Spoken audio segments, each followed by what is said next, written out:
President of the United States, Iran will never be allowed to have a nuclear weapon. No Americans were harmed in last night's attack by the Iranian regime.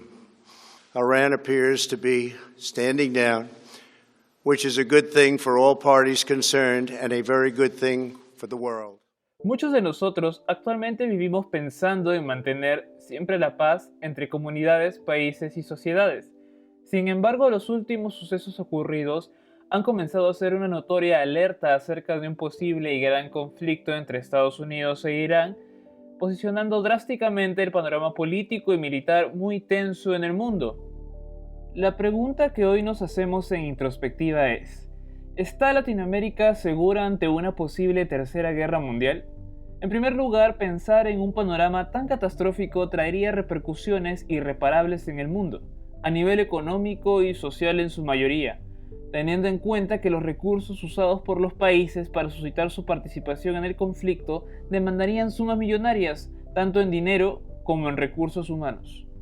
Por otro lado, Latinoamérica está aún al margen de todo lo acontecido, pero es sabido que si iniciara un conflicto de magnitud mundial, repercutiría mucho por este lado del mundo, ya que en su mayoría los países en disputa necesitarían recursos para poder mantener su poderío militar frente al otro. Entonces, tal vez no la pasaríamos tan mal. Si bien se sabe, poseemos muchos recursos naturales, minerales y energéticos que ofertar. Al haber tanta demanda en el mundo por estos mismos, sería una oportunidad única. Pero ok, ese panorama es muy prometedor. De igual forma, Estados Unidos intentaría ver aliados en los países vecinos, como pasó anteriormente en la Segunda Guerra Mundial. Eso tal vez condicionaría a escoger bandos, lo cual tampoco sería beneficioso a largo plazo en un futuro político entre tratados ya hechos. El conflicto entre Estados Unidos e Irán está a flor de piel, si bien ya es sabido por el asesinato de Qasem Soleimani, comandante del grupo Elite de la Guardia Revolucionaria de Irán. Esta organización es la responsable de las acciones militares encubiertas de las fuerzas iraníes en el extranjero. Irán informó que la muerte del comandante traería repercusiones negativas en quienes participaron en su muerte. Barbara Slavin, directora de la Iniciativa del Futuro de Irán en el Consejo Atlántico, cree lo mismo, que la muerte de Qasem Soleimani desatará caos. Esto causará más inestabilidad y la pérdida de vidas inocentes. Cualquier posibilidad de diplomacia estadounidense con Irán está muerta, mientras dure la presencia de Trump, si no más, opinó en su columna publicada en el New York Times. Tras el primer ataque, Trump optó por decidir enviar 3.000 soldados más a sus bases en Irak, para lo que eventualmente Irán bombardeó las bases de Estados Unidos en Irak.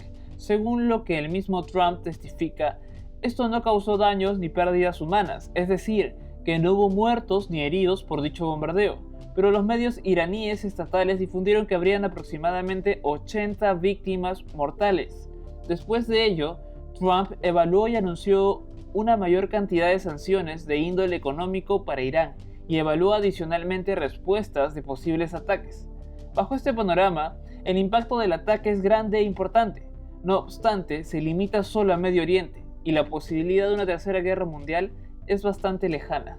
Para empezar, una guerra mundial implica la presencia de potencias globales como lo es Rusia, por ejemplo, o algunos países de la Unión Europea, y el escenario que se observa actualmente no coincide con eso. El mundo está avanzando de manera constante, buscando finalmente cubrir todas las demandas que nosotros mismos tenemos. A lo largo de nuestra historia, esta sería una época muy privilegiada, ya que se ha mantenido un auge de desarrollo constante. En Latinoamérica es igual. A pesar de los últimos conflictos que se vivieron por esta parte del globo, hemos sabido mantener la paz y debemos continuar de esa manera, influyendo en el mundo y siendo ejemplos vivos que sí se puede. Las personas estamos aquí para dejar huella y no para perder nuestro tiempo en guerras. Piensa en tu legado, y si por un momento soñaste desde niño con un mejor futuro, pues está en ti iniciar eso todos los días. No juzgues, ayuda y cambia la vida de quienes te rodean. Recuerda, a pesar de ser diferentes, somos iguales. La vida es un derecho universal.